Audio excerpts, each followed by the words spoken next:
Hey everybody, how's it going? Welcome to the live stream. Today I am going to be doing some mixing, but I'm going to be integrating in this mixer, as you can see here. Harper, why don't you show them the mixer? So I've been talking a lot about this lately on some of my videos and my streams. It's taken weeks, and I finally got it integrated into the studio. And I don't actually mix on this thing. It's mainly for sessions. However, while I'm mixing, I do use it to patch in some of my outboard gear.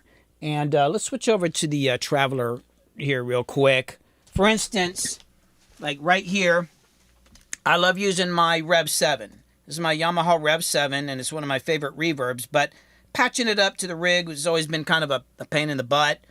Now with the board, I can have it kind of like permanently patched in. And have options how I patch it in. And I'm also like to use this one right here. Let's go to the mixer view real quick. My Alesis Wedge, and I've got a video where I talk about using these reverbs and comparing them to plugins, and it made me realize how much I really like doing these things. So on today's stream, what I'm going to be doing is I'm working on some drum sounds here, and I'm working on this song, and I'm going to try using my outboard gear. And I literally just got some of the patching up this morning. I changed a couple things so that there's an easy way to hook these up for... Oh, hey, Casey, what's going on? So today I'm going to be talking about using this new rig. And also a new thing today as well is like for the actual stream, it's also going through the board here. So I've got my stream stuff like down over here. Well, actually, some of it's here. And then I've got my Rev 7 here and my Wedge here. And the reason I'm returning them through the board is because if I just patch them into the patch bay, I always have problems with the gain. But the cool thing with doing it this way is that I can use my EQs and stuff like that. So it's going to be interesting to see, and I'm just gonna try it out today. The other thing that's a bit of a challenge is that I'm doing it with Ableton. Let's show the DAW here. So that's the other thing I had to figure out this morning, because I've been working in Pro Tools the last couple days and working on a song where I'm doing all this, and then it's like, oh wait, I got to do this in Ableton. So I scrambled. I think I got it figured out here. Oh, and I just realized I need to actually disable all these sends right here where I'm coming back in. So I'm gonna start just kind of messing around with some of the drum sounds here and all that. And if anybody's got any questions, I can take some questions. Just need some water there. Oh, I hope everything goes at festival this weekend. Casey, I hope everything works for you. All right, I'm going to go ahead and just work on some this track, and we'll see where this whole crazy thing goes. I actually want to bring up just the drums.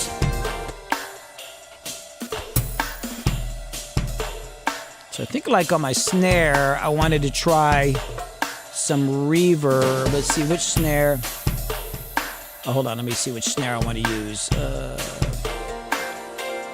That's the other thing. On this song, I worked on this song a long time ago. And then when I was bringing it up today, I was like, man, this is like the most programmed drums I've ever used in a song. I think I got 7 hi-hats or something crazy like that. Which is, you know. Ooh, I like that. Ooh, I like that. What's this? Okay, so I do have a little reverb on there already. What is that? That's right. But I think I'm going to try... I'm going to try running it into the wedge. So here's what I got going on. First off, let me explain how I'm doing this. So let's go to the DAW real quick, Harper. So right here in Ableton, you'll see that what I did is I created like another, what do they call these? I think they call them, insert return, right? So I made an insert return here, and instead of having a reverb on there, I'm sending it to an external output. And so in this case, I've got to go to the Rev 7. It's going out of my apogee, which is 9. It's actually one of the ADAT light pipe things. And then if I want to go to the wedge, I can go to 11. So that goes out. And here, let's go over to the patch bay. So I'm going out of the Rosetta. Hold on. Here in my patch bay right here. So these are my outputs coming from the DAW, right? Then they go to over here. Can't really see it that well. And all my outboard gear is patched in. So here are my inputs for the Rev 7 and the wedge, and then their outputs come here. Their outputs come here, and they're going over to this funky patch bay right over here. I don't know if you'll be able to see it back there. It's an old Neve patch bay, and I still got to like kind of get it more permanently located. The reason it's sitting up this way is because it's way bigger than your normal patch bays. This thing's probably 30 or 40 years old, but it's built like a tank. So it's going to sit over here. But so I've got everything patched into that. That is going into the board, right? And then on the board, let's go back to the board here, Harper. On the board, they come in right here. And I'll be showing this in a minute. So here's my Rev 7 and here's my wedge. And then those get sent to these group outputs, which are, balanced +4. And then those I patch back into my DAW. So what I'm going to do here is my wedge is the last send here. So I'm going to crank up the send here and just kind of mess around with some reverb sounds here just to see if there's anything I like. Let me just loop this section right here. The other thing is my buffer's a little low on Ableton, so it might hiccup a little bit. Let's just listen to the... Actually, let me turn off the snare drum reverb. So that's going to there. Here, I'm going to turn on the wedge. Just show the mixer real quick. So that I should be... Oh, yeah, I got to turn it on up here. It's coming in right here. There we go. Okay, so I'm going to crank it up kind of loud so I can hear it. So I'm going to listen to just the drums.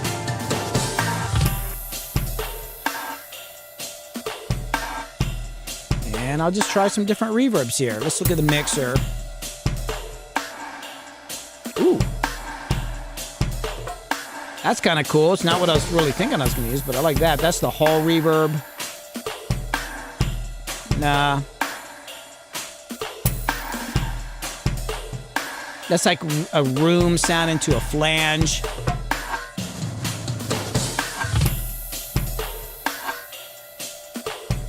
Man, I'm going back to that. I'll tell you what, I like that. What was it? It was, oh shoot, I passed it. Oh, here.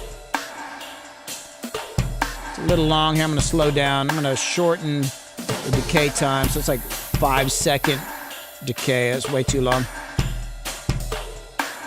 Ooh, I like the, that's kind of cool sounding right there. Let's see about the...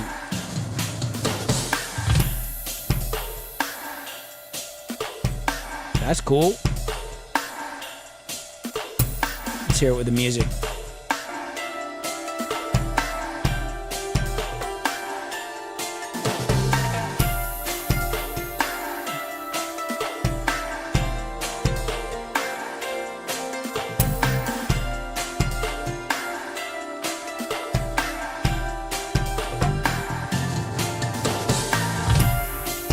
I like that. There's another sound in here, though, that I'm thinking I should maybe send to the reverb, but I got to find it because it goes, I think it's, is it this? No, is it this? Like I said, it's been a long time since I worked on this song. Where is that sound? There's a little pop sound. Oh, I got so many stuff, so many things going on. Oh, wait, it's going to be, where is that sound? Oh, my God. Oh, is it this? Oh, there it is.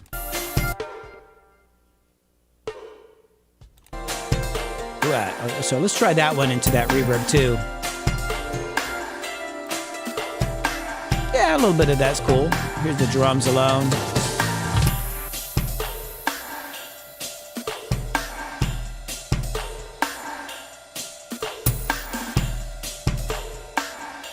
I'm gonna what's this? Boost.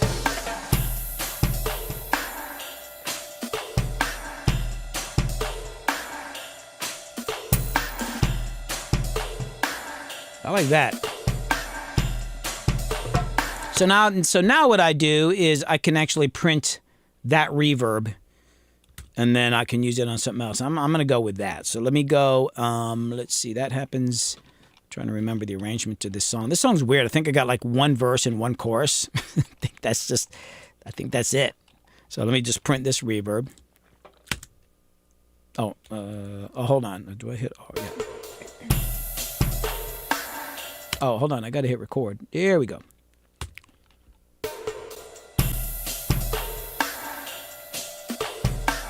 Oh, I like that.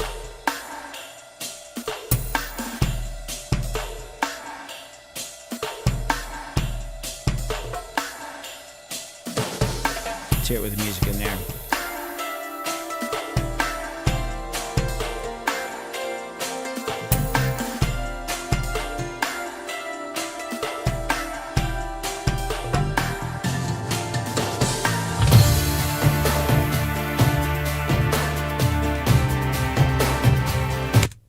So I've got that. So this will be, let me rename this. This is verb, snare drum, verse. Now on this next section, so I can take that out. I'm going to turn it down just a little bit. Hold on. I actually want to have it start here. Ooh, I like that.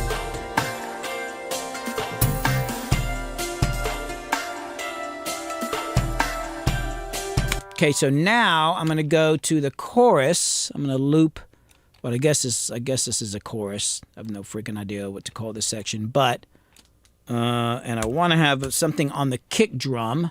So let's listen to the drums. Here we go.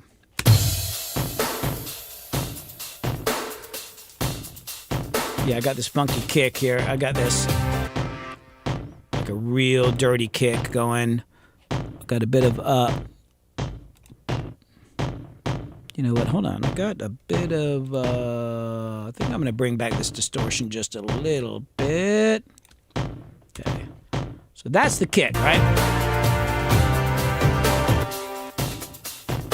So I want that to be going to my Rev 7, so I'm gonna send that track. Let's close this down here. Oh, and by the way, y'all let me know what the sound is like, because this is the first time I've mixed my live stream through this board, and I think I got all the levels right. Anyway, so this is going to go out of insert send H, right? That's going to the Rev 7, which is coming in here on the board. And then it's got to make sure I can hear it. Hold on, let me bring it down here next to the kick. So let me go. Ooh, that sounds like some 80s stuff.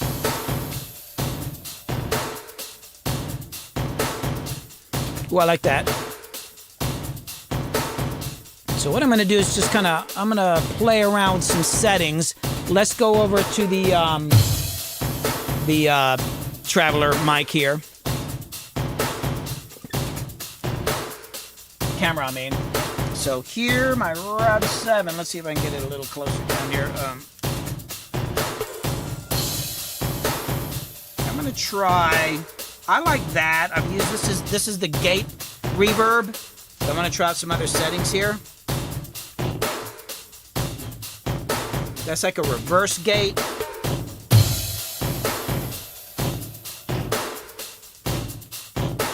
There was one. Oh yeah, it's this live reference. It's like a room sound, and I usually bring the liveness up.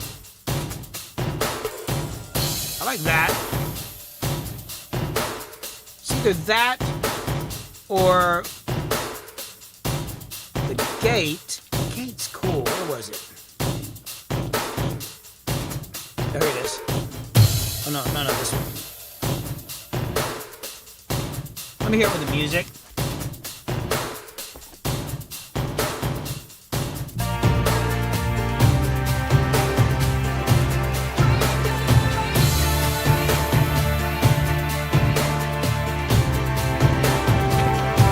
Switch back to that live reference. 30.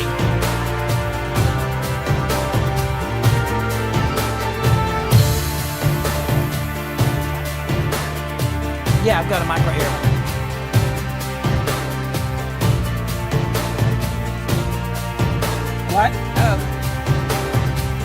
It went out? Yep.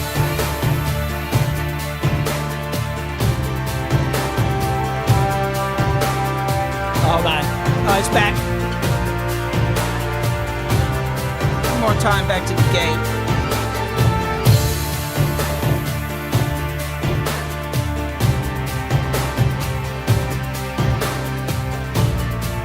Yeah, I like that gate, man. I'll tell you what.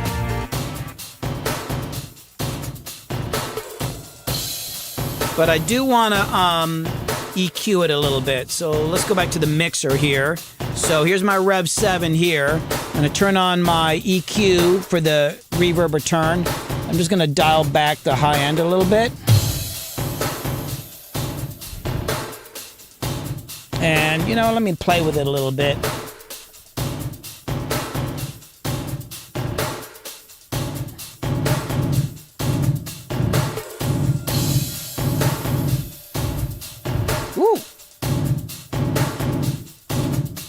I like that. There it is with the reverb, or with the EQ on the reverb. Now without it. Back in. Ooh, I like that. Let's see what it sounds like in the mix.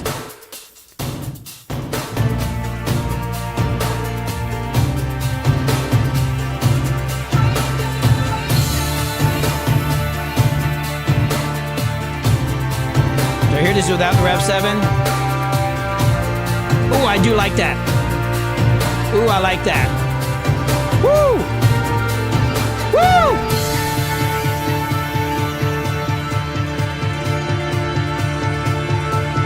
Oh, what's that sound right there? That should probably go into the gate too. Where is that? Oh my God, I got so many drum sounds on here. I can't find it. There's some kick drum in there playing. Oh, it's these toms. I forgot I got all these other toms up here. Oh yeah, check this out. I got so many dang drums in here. I've got... Oh, yeah. It's like, I got this, too. What is this? Woo! That's part of the kick drum. Oh, yeah. Forgot, yeah. So here's the drums. I forgot that the toms are a big part of... Let me turn off the Rev 7. So if I bring in the toms... I got a whole... Oh my God, I got so many toms in here. I got... Hold on. Oh my God, how many toms do I have in here? This is ridiculous. But I do like these toms here. I don't know what these are. These are... It just says big, low drums. I have no idea. Ooh, I like that. Oh my God, that sounds so beautiful. And I got this whole other tom track here, but I don't know if I'm using these at all. Hold on, let me make this smaller. I don't know if I'm using these toms right here. Yeah, let me make that. Oh, that's cool. And then if I bring in the regular drums...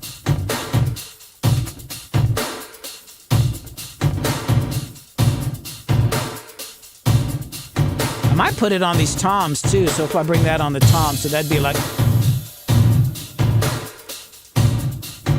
I mean, I've got it up kind of loud, but it sounds cool.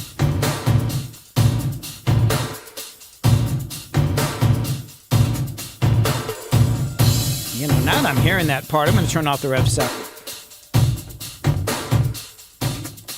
Man, I really like these toms right here a lot, man. I don't... Oh, look what I'm doing. Oh my God, what's this? Look at this EQ. Look at this automation that I was doing here. What is all that about? What if I turn it off? Oh, it's just those little stick hits in between. I want it more muffled. So if I turn that, if I put that over to the Rev 7. So let's go. Oh, where's my Rev 7? My Rev 7 send is, oh, hold on. No, that's my, oh, no, that's my out. I need to bring it back in. Where's my Rev 7? Right here. I feel like that, I like that gate. I think it could be a little bit longer, maybe.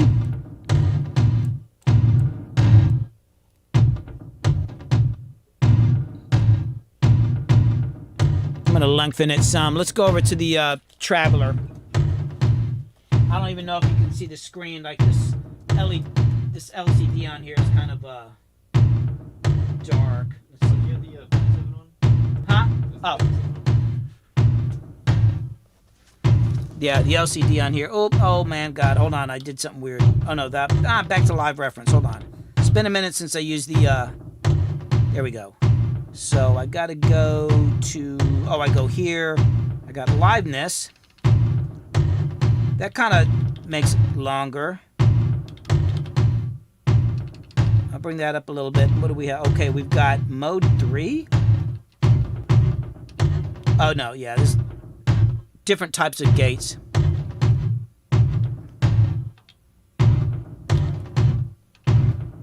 I like 2 and 3. What is that? Room size. What's that? Okay, that's too much. If I go all the way down, yeah, I'll bring it up some. Yeah, I think it's just a little bit of room size up a little bit. And bring the liveness up some. All right, that's cool. I like that.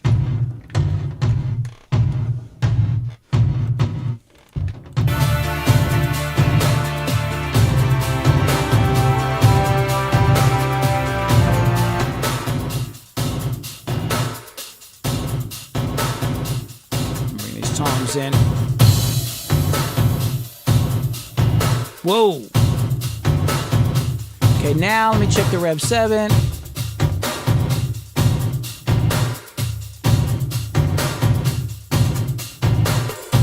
So then there's this part here that I don't know what these are.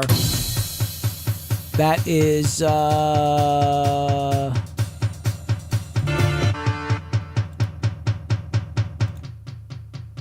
yeah, I'm going to give them, put them into the Rev 7 a little bit. Oh, hold on, let me turn on the Rev 7. Yeah, there's no solo isolating Ableton that I know of.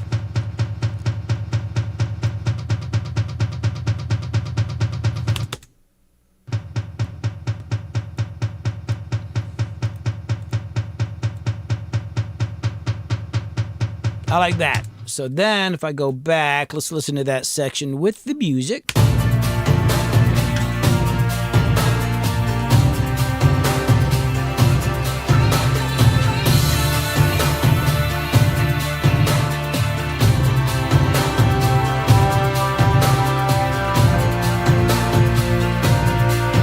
Yeah. Such a big sound.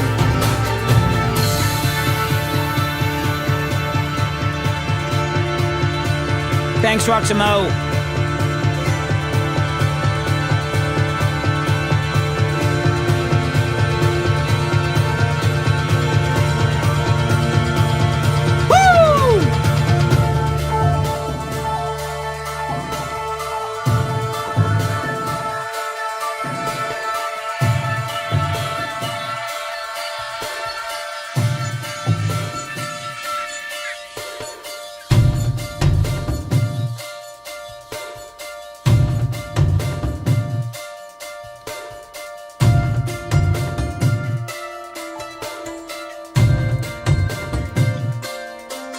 And that's the point that I don't know what's going to happen next. But I do feel like when I get to there,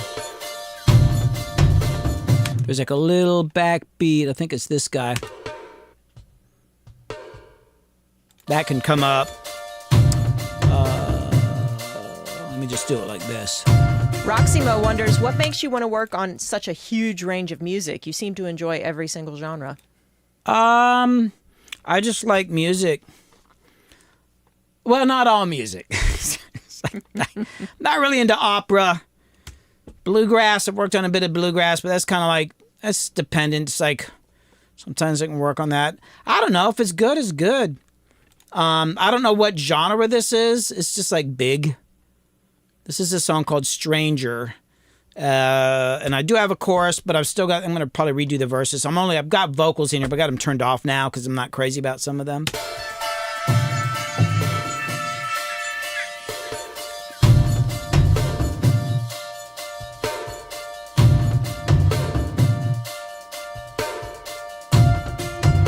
Yeah.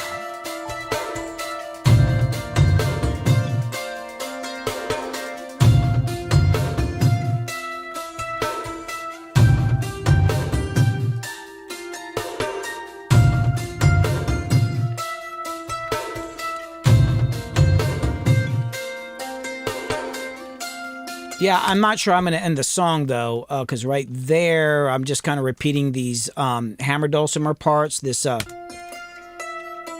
I think I got mandolin picking. So it's like mandolin and 2 hammer dulcimers.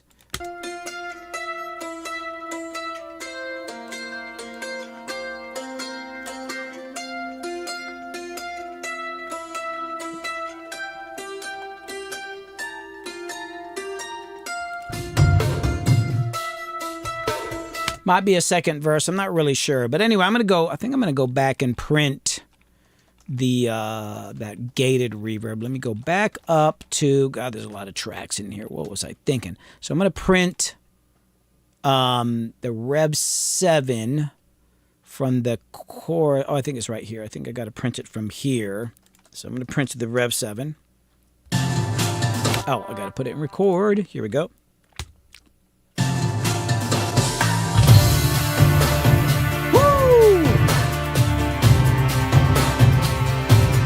Put it up on the big speakers. Yeah!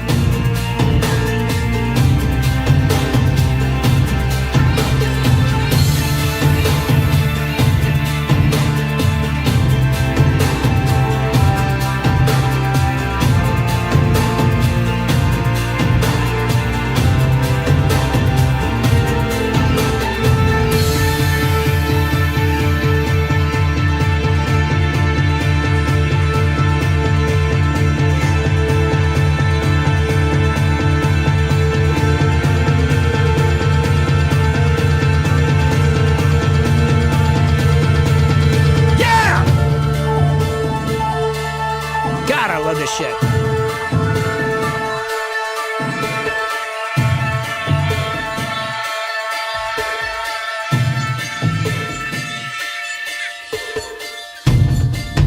Damn.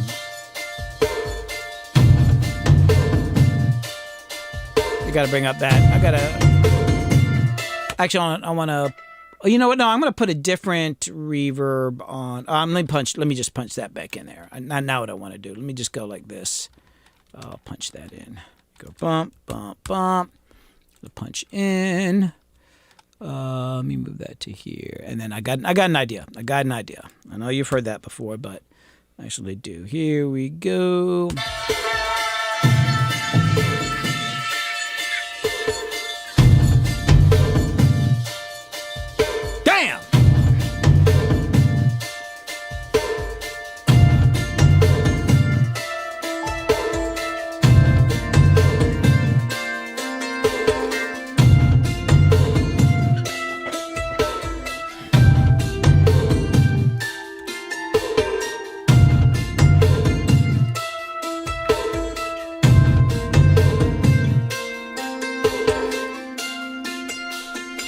Okay, so I still got to figure out the rest of the song. So at least I got my verb. So that's Rev 7. Let me label it kick and toms, right? Yeah, Roximo. So it's like, managing to combine all the genres together. Let's go to the front camera here.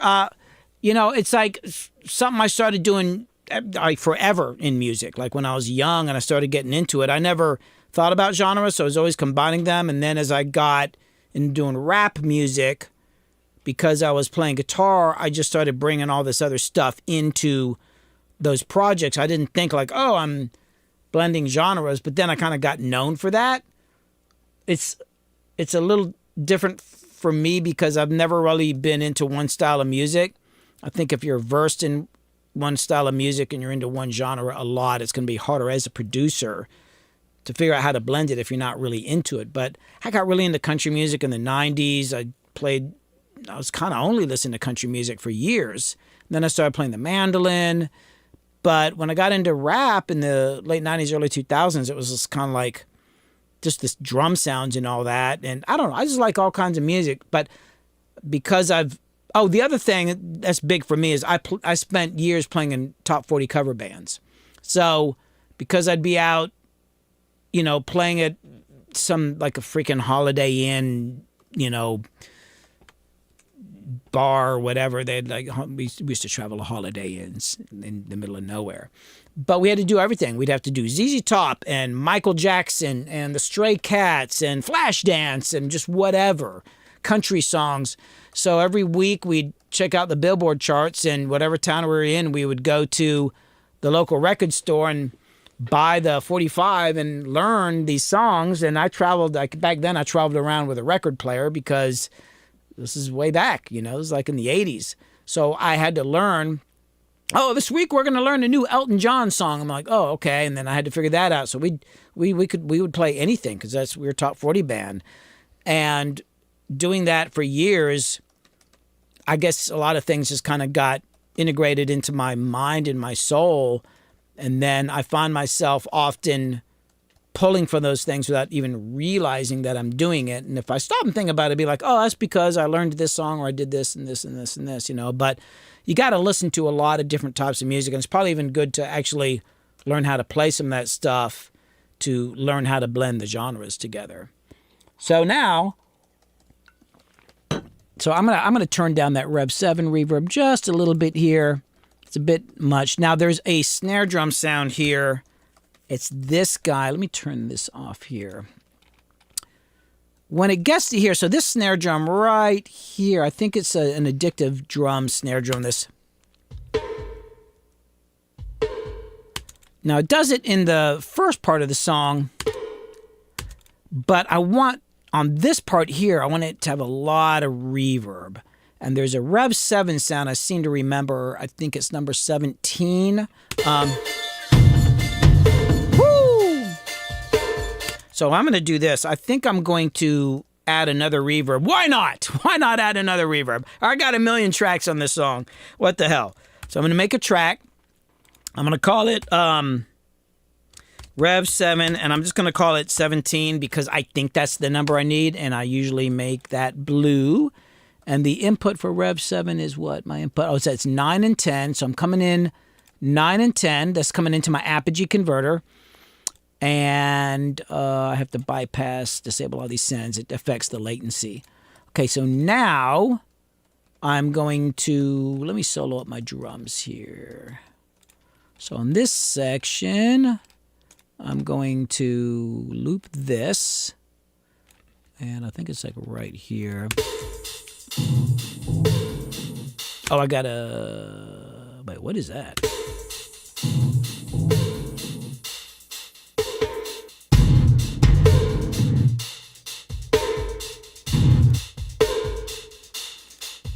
Oh, yeah. Tracklight Productions says he sees the console tape on the desk. Nice. Are you going into the mix A or mix B inputs? I don't really use the mix B much on the console. So the mix B is these red knobs here. So back when I was working on the Ghost console a lot back in the day where I'd use this for everything, these would be like headphone mixes, right? At some point I'll probably end up using these, but no, I'm using the mix A. You know what's kind of funny is like there's a little button, you can't really see it up here at the top, that says reverse, right? I've got a 32 channel version of this board at my other studio that I've had since the 90s, sometime in the 90s, and so I used it, and I did a lot of records on it. And then getting this, I wanted to remind myself about it. So I had heard about this thing called a manual, right? I don't know if y'all ever heard of a manual. It's this thing that goes with gear and it tells you how it works. And so I pulled out the manual, and they explained that when you hit the reverse button, it takes the EQ. Oh no! I think what it does is it makes mix B come to the faders and mix A go to this thing here. I never knew that for all this freaking time. I'd hit that button. I'm like, I don't know what that is, so I'll probably never use it. But yeah, to answer your question, I'm using mix A, and everything's mix A right now. I don't even have mix B hooked up. I've only got this thing. I got this mixer into the studio like 2 weeks ago. I finally got it. Something like that. Yeah, and I was able to do a quick drum session, and then what I've been doing since then is patching stuff up, just like getting everything in the patch bay. And hey, pop over to my patch bay real quick, just so everybody can see that this here has been a huge part of what I've been doing for the past couple weeks. So I hadn't been making hardly any videos or anything because of this. You know, like I've got, you can't even see anything. Hold on.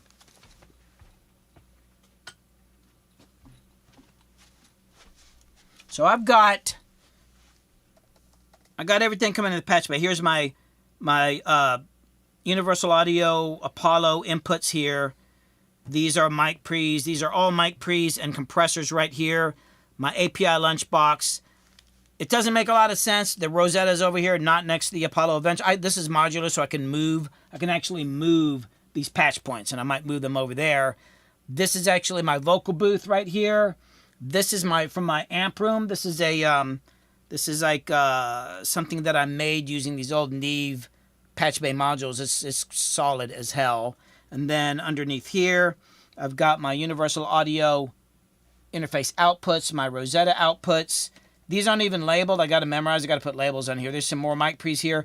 This is actually going into the PC right here because I stream onto the PC. And then over here, I've got my reverbs. I've got the Rev 7 and the Alesis Wedge patched in here. And then at the very bottom, this patch bay is for my 16-track analog machine, which is, let me just pick up the camera. That is for that over there. So eventually, I've got that patched up, but it needs a little bit of work on it, but I will be doing some sessions using the analog machine, but it's all patched up.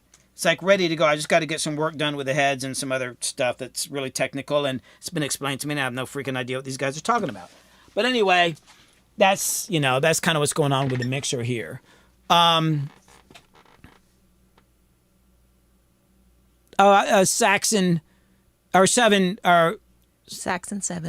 7. Yeah, of course I'm going to put it to 11. You kidding me? Anyway, where was I? Oh, yeah, I was going to... I'm on this... Well, TrackLight mentions they usually track through the A input, and once they've got their tracks grouped down to 16 stereo buses, then run them through the Mix B and send Mix B along with Mix A inputs to the master fader for the 2-track. Yeah, I mean, that's the cool thing about this board. There's a lot of way... And to be honest with you, that's how this whole thing started. It's like set me back behind on work and videos and everything because I got offered a really good deal on this board and this whole desk right here. And actually, let's switch over to Traveler. Let me just show a little bit of this. So this is what I've been working on. I know I've made a bunch of videos about it, but for some of those of you who haven't seen it, all of this was put in here recently. I redid the whole control room. But that kind of comes back to what I was saying. It's like when I set up the studio here where I live now, I didn't have a mixer, and I was just using my mic pre's and then going into the the interface and all that. But man, like having an actual mixer with all the capabilities on here, like point down. Let's show the mixer again. So you got the Mix A here, which is all these faders. You got the Mix B, which is basically this volume and this pan knob here, but here you've got all these auxiliary sends. You've got 4, no, you got, I think it's like 6 mono auxiliary sends and then 2 stereos. That means you can send that out to a million different places and bring them in a bunch of ways. And of course you got the EQ, and every channel can be 3 different things. That you can hit a button and it's line input. So you're like, I'm bringing in my effects and stuff right here, or keyboards or whatever. You hit another button up at the top, it switches this to a mic input. This can become a mic pre with EQ. Hit another button and it's a tape return. So you can have 3 different sources hooked up to each channel and change what the channel is used for depending on where that switch is set. And it's like the capability for me when I'm doing sessions is that it just allows me to do so many things that, to be honest with you, I've not been able to figure out how to do it in a DAW using like their little console app or something like that, So that's kind of why I ended up like putting the board in and doing all this. Speaking of which, I'm going to do this. I'm going to send this snare drum to my Rev 7. And I think I got it happening here. Let me see if my signal's coming in. Okay, so then the Rev 7's coming in here. Make sure your 57's off. I'm about to walk over there. Okay. So hold on. Let me turn on. Let me make sure I'm getting the signal here.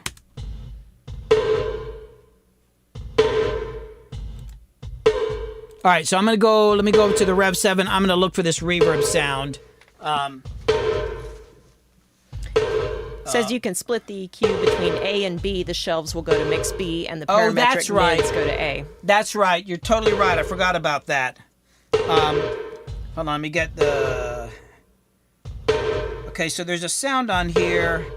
It's, see if I can find it. It's been a minute. Oh, am I not looping? Oh, hold on, let me put loop on right here.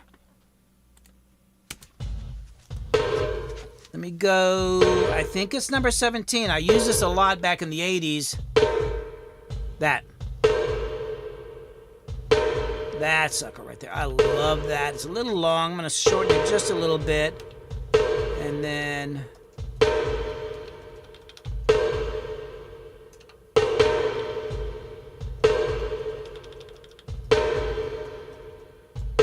One thing I like is the diffusion setting on the Rev 7. It gets a little grainy. If I bring it all the way up, it's very smooth, but I bring it down, it's a little grainy, which I like. It's got, where's my pre-delay at? Oh, I think it's that. Yeah, I'm gonna run up my pre-delay a little bit. How far can I go on my pre-delay? I don't know. It's been a minute since I used this thing.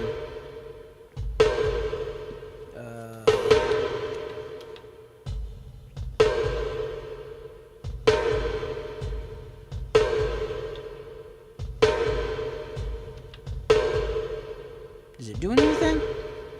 It's got this other thing called first delay. It actually adds this other delay in there that you can just put in there if you want it. So if I want to go like... That's kind of cool. But it's... I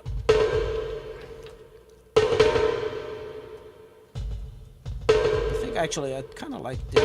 Or, hold on. No, 55 milliseconds. And then I'm going to just make it barely in there. Now my initial delay.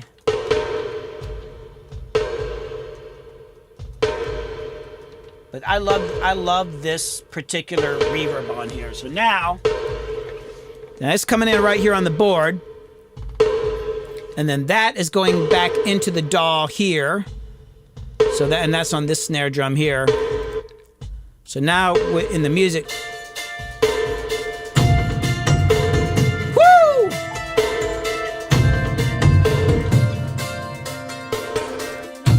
There it is without it. And then with it,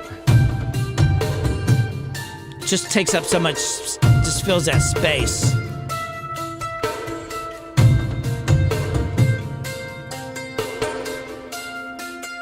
But it's actually not, it's something I never finished. It never finishes the phrase. Hold on, I got to actually copy and paste because this song was not actually, hold on, wait, is that right? Hold on.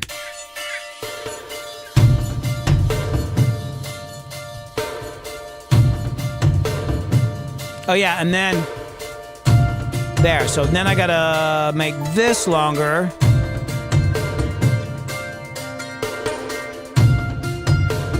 Bum bum bum bum bum bum bum bum bum bum bum. So I gotta get rid of this.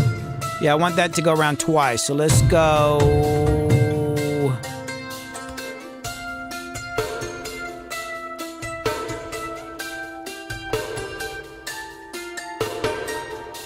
Okay, so we got that, but there's some other drums. Like I said, I never really finished this. So I think that needs to go... This needs to go out to here. So now I got to do that with these toms here. Yeah, so then this... So that's 8 right there. So let me do this. So then I got to go... Yeah, and I gotta paste that reverb too. Yeah, so this... Yeah, I can just paste the reverb, it's fine.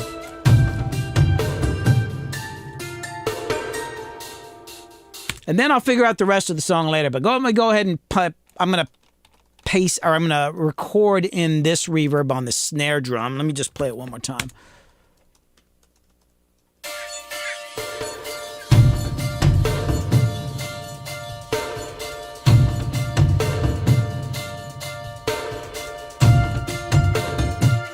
Ooh, I love that. You know, I still feel like... Hold on. I want to, What's the name of this song again? The song is called Stranger so far, and it's not done yet. Hey, Chronic Dream, what's up? I've actually not been looking at the... Also, did you chat. Did you get dropped the Freaking Out with over on Twitch? On Twitch? No, I just switched it back to Billy Hume. And you know what? I'm thinking about changing my YouTube channel and not doing the Freaking Out with Billy Hume. And I was thinking about it this morning because when I first started doing all this a few years ago, like the YouTube and the Twitch and all that, the idea came because I had a friend staying here, and he and his kids would come over and spend the night, and we'd all hang out in the morning. In the morning when I'm drinking coffee, I get kind of worked up, and I tend to go on these rants, just a bit. And he said, "You ought to call it Freaking Out with Billy Hume." Plus, I get on these rants sometimes, and but now, you know, now that I'm doing it for a while, I look at some of my older videos where I was ranting, and it's like, not really into that so much anymore. So I'm going to come up with a new YouTube channel name. I haven't figured it out. I was thinking about just calling it, I don't know, Billy Hume. I don't know. I don't know what to call it. Everybody's got any names? You know, let me know. It's the great authentic. Yeah, I don't know, man. Wait, wait a sec. There's somebody over here. What is that? Is that somebody made their name here on YouTube? Freaking Out with Bruv Billy. Oh my God! Hold on, just so you know, we are days away from being done. This is Chronic Dream over on, I think that's YouTube. Just so you know, we are days away from being done with my new single, and Jimmy is my guest singer. Oh, really? Oh, cool, man! Hell yeah! Hell yeah, man. That's awesome. Let me see. Is there anything I need to respond to anywhere? Any questions? I think we're good. Okay, yeah, not so many questions right now. I'm gonna go ahead. Because we want to listen to that music. Yeah, let me just tweak out this reverb a little bit, and I'm gonna play some of the song. I might throw the chorus vocals in there. They're kind of angst driven, but let me work on this reverb. I feel like I want to do something with this reverb. Hold on a sec. Go over to the, yeah.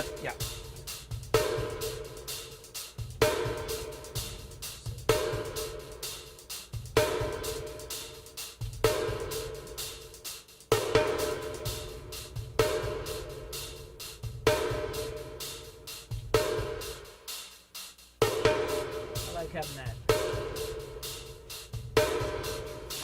Yeah, there's only a few controls on here. Is that a Yamaha Rev 7 you're tweaking? Yes, this is a Yamaha Rev 7 that I got in the 80s. And it actually is a little messed up. Like, if I try to use the EQ's acting all weird. I probably got to replace some capacitors in it or something. The EQ does weird shit, like...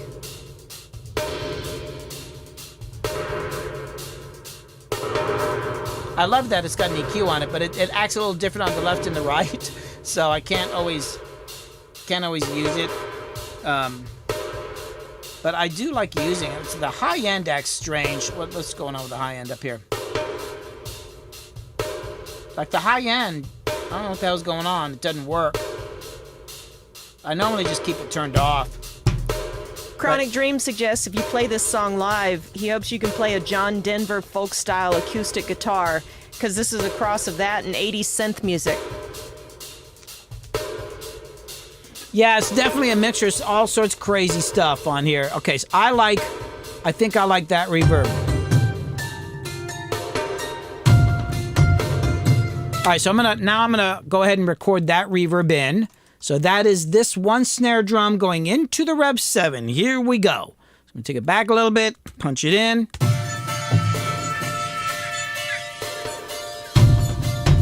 It didn't punch in. I'm supposed to, it helps if you record arm it. Here we go.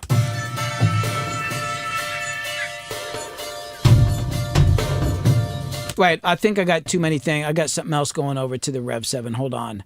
Oh, that's, yeah, I think I'm still sending from these toms. Hold on, I got to turn them off now.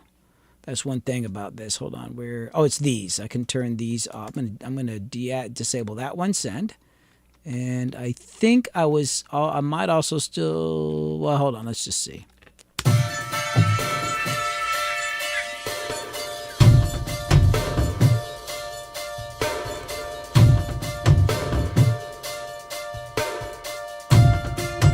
Okay, so that's the only thing going there now. So let me re-enable it. Here we go.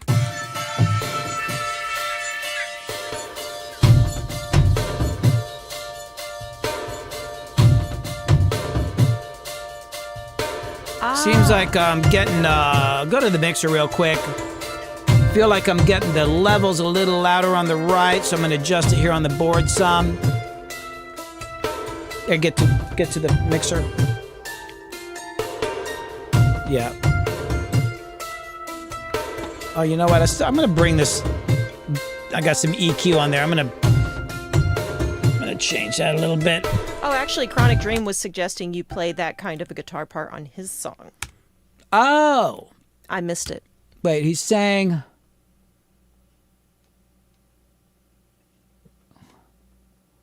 That's on YouTube. Okay, hold on. I'm not understanding what freaking out with Bruv Hume. No, that's, yeah. There's a lot of things going on right now. In my head, in my soul, during the stream with my gear.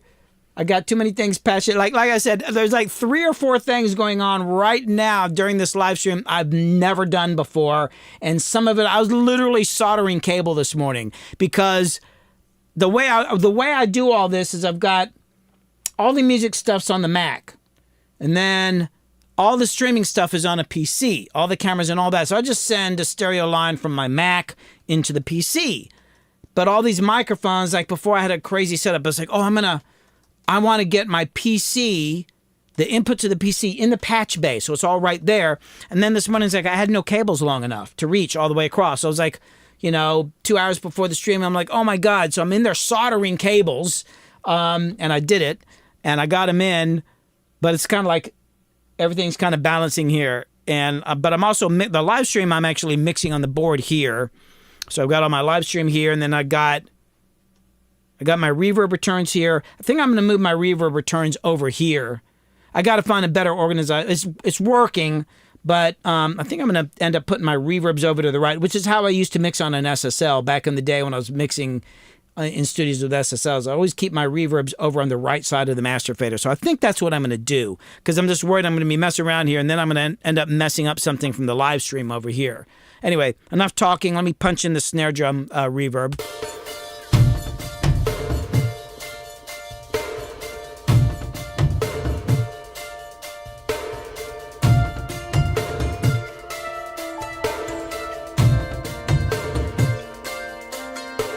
Oh, I just realized there's this one little sound in here that I found, and what is this? I noticed this earlier today, and I think it's a mistake. It's just this. What is this? It's actually from a different part of the song, but I kind of like it in because it's going, it goes up.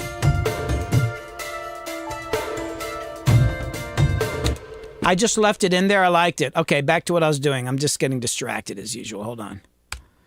I was thinking about running that into this reverb. Screw it. Let me just punch this in. Oh, you know what I need to do, actually? I want to automate it because I don't like it. I don't want it hitting this reverb there. So I only want it to pop on when we get there. Here we go.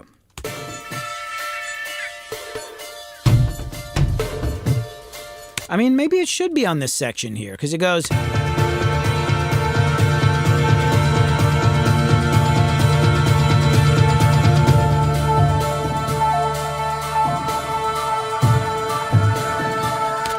It should be in that section there, too.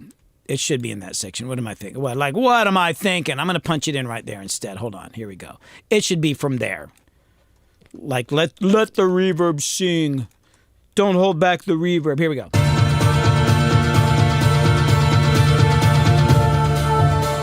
You know what? Hold on. I got these toms. I'm still sending from these damn toms over here. I don't want that going there now. Let me disable that send. That's one thing about this system. You got to stay on top of what the heck you're doing. Okay, I think we're good now. Hold on. Now, there's still something in there. What is that? Something is going to there. It says send. Oh, my God. It's send H. How many sends can you have? Send H. Hold on. Somebody is sending there when I did not tell them to do it. Where is it? It's going to be... Oh, you know what? I think I know what tom it is. I think it's... Oh, it's up. Oh, no. It's down here. Sorry, it's a kick drum. It was... I should have turned it off when I was done with it. No, where is it? Oh, you know what it is? It's over here. It's a case of too many damn tracks in your song. Hold on. Oh, my God. Where are those kick drums? I had them earlier. Oh,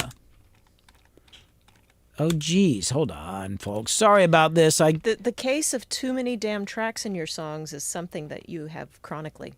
Yeah.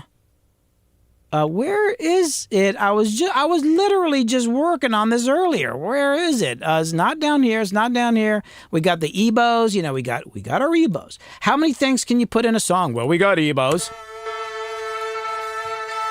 Right? Okay. We have an arpeggiator. But, you know, we've got your strings, you know. You want some strings and, you know, trombone, we got that.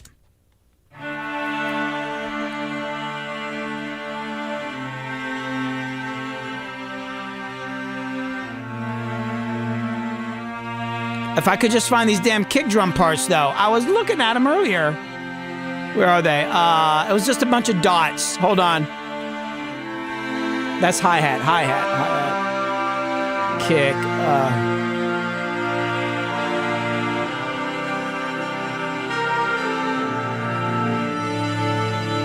Oh, here they are.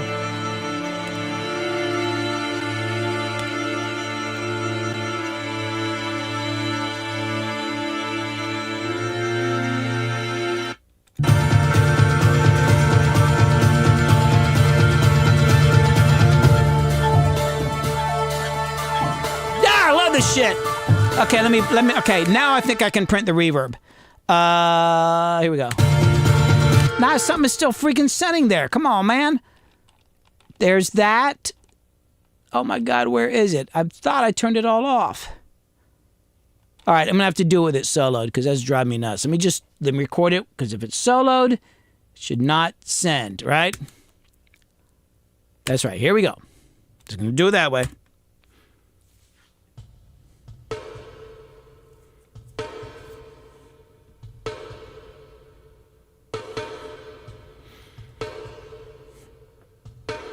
I'll eventually figure out what was going there. Oh, what's it? Something got louder. Hold on.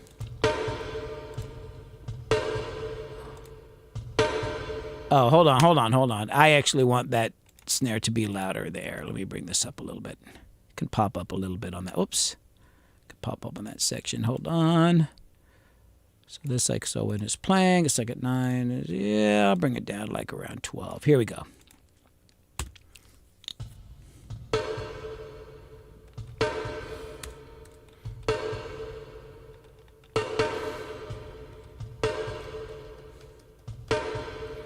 Do any of these toms?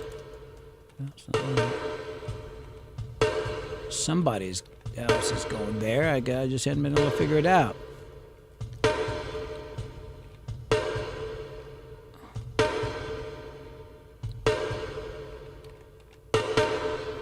I don't know.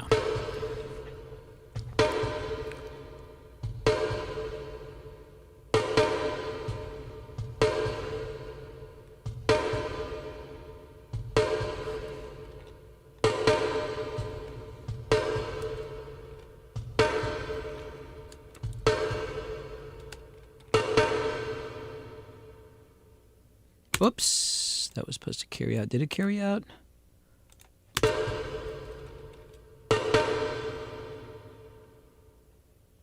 I want it to punch in a little bit long. You going past an hour today? Yeah, I'm getting there. I'm getting there, kid. Hold on. That's all right.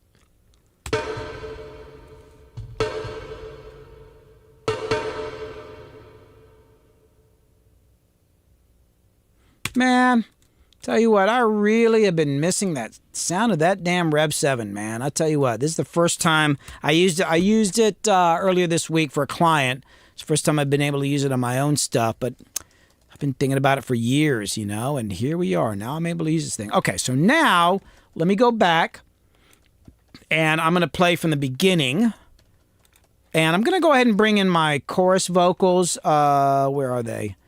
Down here amongst the millions of tracks. I'm not going to bring in any verses. I don't like the verses. But here, no, those are my, okay, here's my chorus hook. Okay. All right, so let me go to the beginning.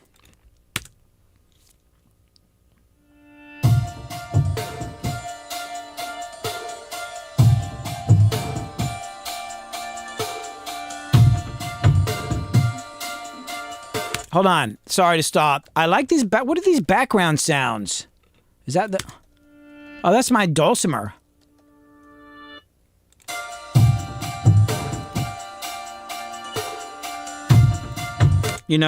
Sorry. I am going to have to, make them pan left and right just a little bit. So, I don't know. Let's just go, left. Like that's 18. Then we'll make this over 18, over here, or maybe 23. I don't know. Before you play it for us, Chronic Dream wonders, what world-famous bands would you love to work with? Examples, The Cure, 1975. That's a funny question. Because, I don't know, man. It's like, having already worked with famous, really famous people, the problem is, you hear about them, then you work with them, and you realize you don't like them as people. So it's always I'm always scared, oh man, what if I don't like them? But if I could, well, I would always like to, let's say Todd Rundgren, but I think I'd be into all of him. As far as bands, I always wanted to work with The Who, but there's, really only 2 original members left. I would love to work, Radiohead would be cool. 1975 would actually be a lot of fun, to be honest with you. I never really thought about that. God, who would I like to work with? Well, I don't know. Jethro Tull, but I don't even know how original. Are they still alive? Some of those guys are alive. I guess I'm old. I would like to work with some really young people, though, but there's probably a band out there that I don't even know who they are. It's there's all these old bands, but I kind of want to work with new people that are doing things I don't quite understand. It's like when I got into rap music, I had no idea what was going on half the time. So I'd like to work with, I would like to work with somebody really good, but that's really new. That would just be oh God, what the hell is that? I'd like to work with Aniko. I don't know if any of y'all know who she is. She got that song Jericho.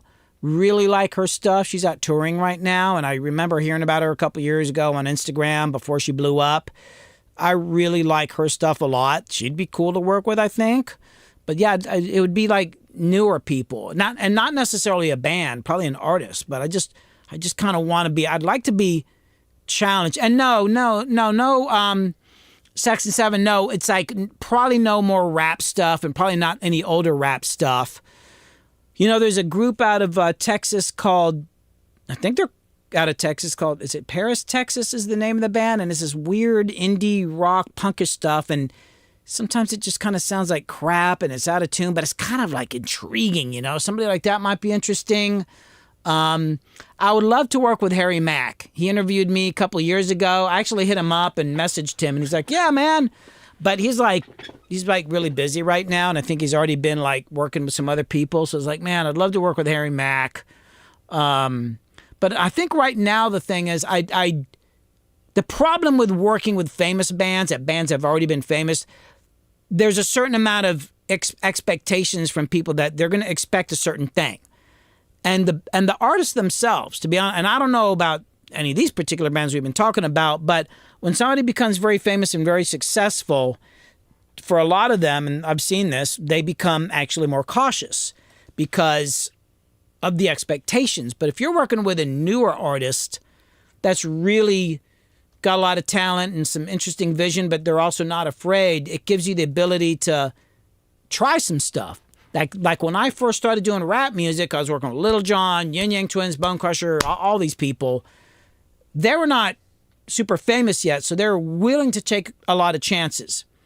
Yin Yang Twins they always kind of took chances because they're just all crazy. But I think I just like to work with somebody newer, somebody young, somebody newer, but somebody happening, somebody that's out there doing something. Because you can be good, but if you're not doing anything, it's kind of pointless. But yeah, that's to answer the question, long way of answering it. I'd like to work with somebody new. Anyway, back to my backward sounds. Here we go.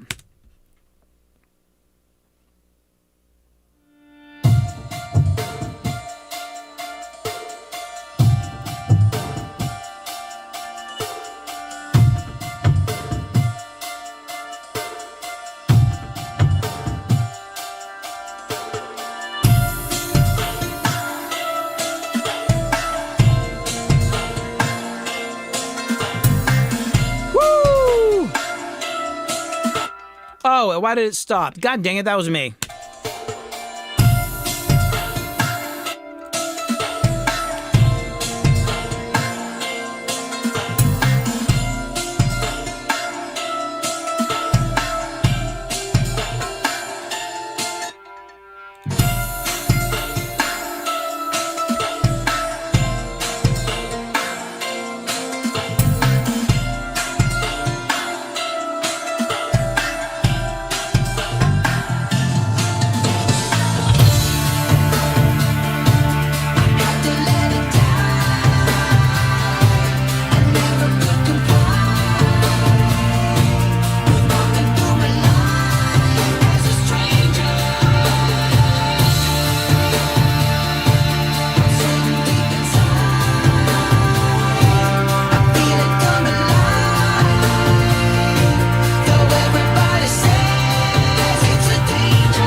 I just realized I didn't have my damn gated reverb on in there. Let me turn that back on. So it needs to go.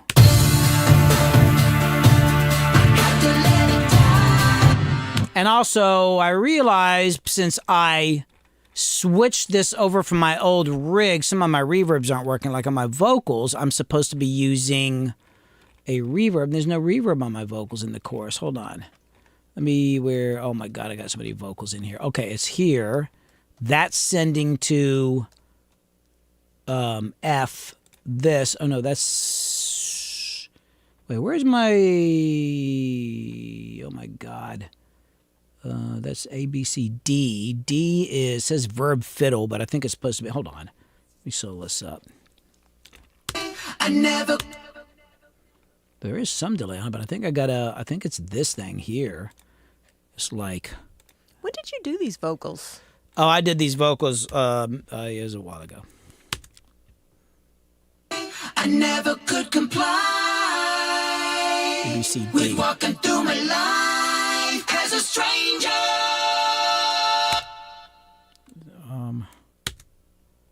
I never. I'm hearing some delay in here. Yeah, it's a little confusing because I did it a while ago and I have that A, B, C, D, but why is... Oh, I got to just turn it up here. I never could comply. Here we go. With walking through my life as a stranger. There we go. What's hidden deep inside? I feel it come alive. Though everybody says it's a danger.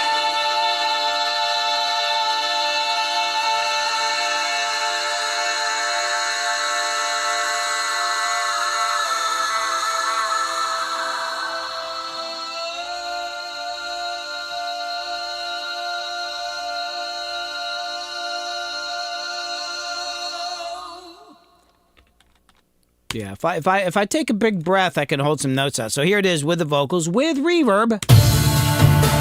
Here we go.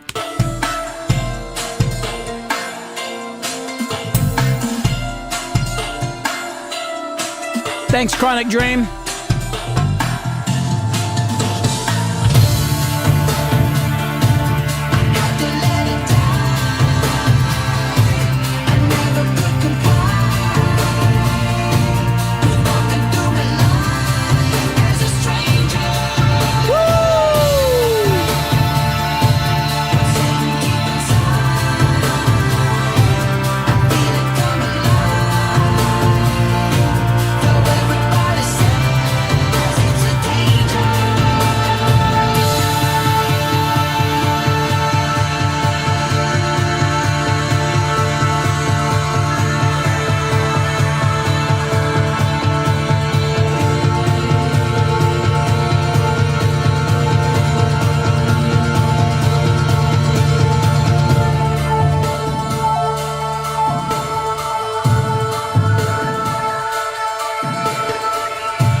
And then I got to figure out how to end the song. So that's where it's at right now. Yeah, definitely 7. It's a Saxon 7. It's like mandolin is the key. The blending of that and the hammer dulcimer. And no, Nikki, I like Reba McEntire. I'm just kind of over country. I listened to country in the 90s, and then I did a lot of like studio stuff in Nashville on country, and I kind of got bored with it really quick. I don't really care about country music, at least recording it. I don't really care. Yeah,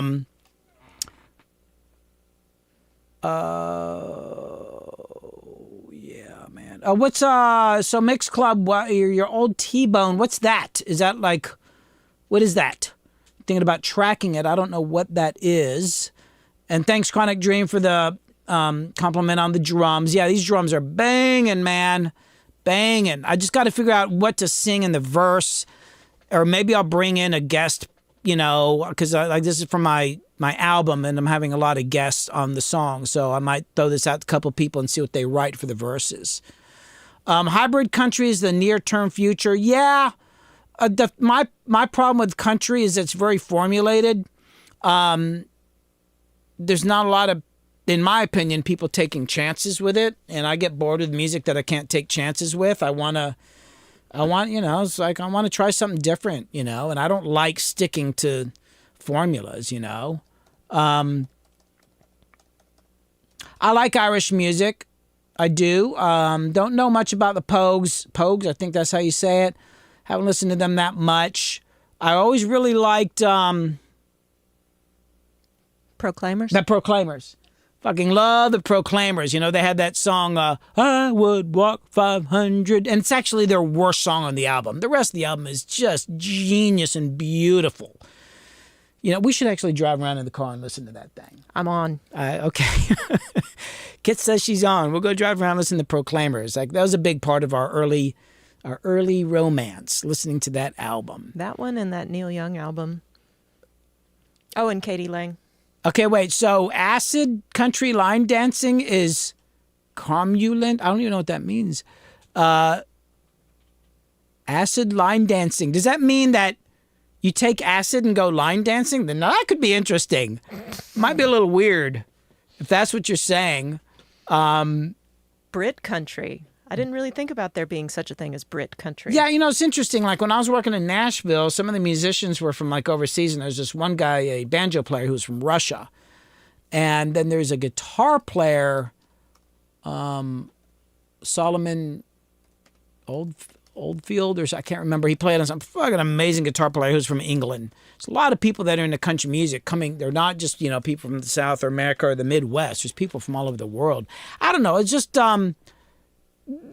especially in Nashville, the way they make records is like they do them really quickly. And these musicians are amazing and the studios are amazing, but there's not a lot of experimentation going on, and the whole thing is to do it quickly. Hardly anybody does more than 2 takes. And, they're also kind of like a little hesitant to take chances in front of each other, because then it's like you admitted that you couldn't get it on the first take. I don't know. I just, and here's an interesting thing that it took me a long time to figure this out. Like, you can hire the best musicians in the world. Sometimes that's the thing to do. But there's a lot of times I hired really great musicians and I got a good take and it was amazing. But then I go back and I listen to some band where maybe they had to struggle a little bit. They're like working so hard, like they didn't want to screw up, and the drummer's in there hoping, I hope I don't get fired and replaced, And yeah, maybe I have to do a little editing, but in the end, I usually like their performances better because they're working really hard. They're struggling. They're not so good that they can be thinking about 5 other things at the same time that they're tracking. And that's where I kind of came to with a lot of country musicians. Like, some of these guys were like incredibly good, but there's not a lot of spark there. It's just them being really great. And I prefer something that's got a little bit of an edge on it, something that somebody's having to struggle to perform. When you just hope it's going to be good enough and you're working so hard and you're just right on that edge, to me, that's where the greatness comes in, when you're just barely able to do the thing that you need to do. To me, that's where the magic is. So I think, yes, you're right. Nashville is a machine. Dolly Parton. I would just like to meet Dolly Parton, Nikki. Dolly Parton seems like a really, really cool person. I'd just like to hang out with her. Maybe work on some music, but I don't know. It just seems like she'd be cool to hang out with. Okay, so Mixed Club is saying you had an old Rev 7, Yamaha Rev 7, and on the road. Yeah, you should have that fixed. You had it on the road and it got a little beat up. Oh, and did I ever get the question about his T-bone? I don't know what that is. No, Chronic Dream, I do not miss mixing manually. Now, I miss having faders, like just being able to push a mix up. But once I get past that, automation and all that, I will do that in a computer. All the times, like, and show the board a second here. Let's show the board. So in the old days when you're mixing, if you didn't have automation, you had all your faders up like this, and you get a little piece of tape right here, and you say, oh, in the verse, this fader, let me come over here where you can see it on the screen better, but you might say, oh, in the verse, this fader is supposed to be here, and the chorus is supposed to be here, so you'd have a little piece of tape, you'd mark the pencil, and you'd have to practice. But then it'd be like, oh, right before the chorus, I got to move this pan knob, and you would have to practice these movements. And sometimes you'd have 3 or 4 people around the board, all crowded around, practicing their movements. Like, okay, you take these 8 faders, I'm going to take these 8 faders. And frankly, I don't miss that one dang bit. Like, people say, oh, it's a performance. It's like, I get it, but I can't tell you how many times trying to get the mix right and listening to it, and then you're done with the mix, and you're like, should we take everything down? Should we erase the board? And you can, you would write down all these settings. Like, you would literally write down the setting for every knob and every piece of gear. I don't miss that one bit, Miss having the faders, but once I get into it and I can save it, and if I get to a point where I'm like, man, I don't know if I like this mix, but I can save it and print it and listen to it, and the next time I bring it up, it's right where I left off. That's what I love. So I'm good with that. So no, not live, not old school mixing, Hold on, there's several things up on the screen here. Oh, yeah. So, you did sound out of Nashville? And Nashville is a machine. And I got to tell you, there's a lot of talent there, great studios, but it's a little too machiney for me. There was yes. So Tracklight Production says, yes, the perfect imperfection that takes that captures the life in the moment. Exactly. That moment of something special happening, you know? And yeah, you're right. It's like trying to mix on a board and practice all the movements. It's like an octopus mixing. All right, everybody. So I think I'm about to end the stream here. I've gone like an hour and 20 minutes here, and I actually got to get back working on a video. I'm actually doing a video about installing this board and basically redoing the whole control room. I ended up with over 100 gigabytes of footage because I was just filming. In the video, I'm even showing how I cleaned the inside of the board and took the faders apart and all that kind of stuff. And hopefully that'll be out soon. So, y'all check, keep an eye on the YouTube channel. Remember to subscribe. Come get on my Discord. I apologize for not posting the schedule this week on Discord. It kind of just got by me. I'm working on it. I'm getting up there. But, if more people are on there and posting and all that, it'll kind of kick me in the butt to get all that done. But I'd like to say thanks to everybody for, participating in my live stream today. I'll be back next Wednesday. Definitely doing more mixing stuff. Y'all take it easy. Have a good day, and I'll see you later.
Take 1, take 2, take 3, take 4, take 5, take whatever.